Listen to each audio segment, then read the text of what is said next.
The real reason dodo birds went extinct. Long ago, dodos were big birds that lived on a faraway island. They came from pigeons that traveled across the sea. These birds found a new home they could live safely. There were no animals to hurt them, so they didn't need to fly. Dodos were happy on their island. They ate fruits and seeds from the ground.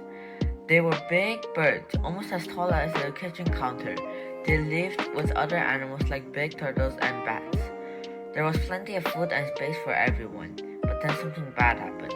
People came on big ships and brought animals with them. These new animals ate the dodos' food and their babies. The dodos couldn't live like this. They started to disappear because their home changed too much. People didn't know animals could go away forever back then. They thought dodos were just made of stories.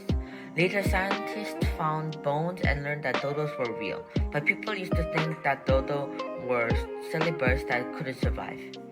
Dodos were actually smart and strong.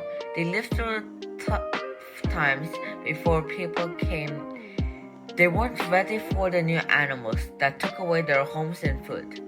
It wasn't the dodos' fault that they went away. It was because of the changes people made.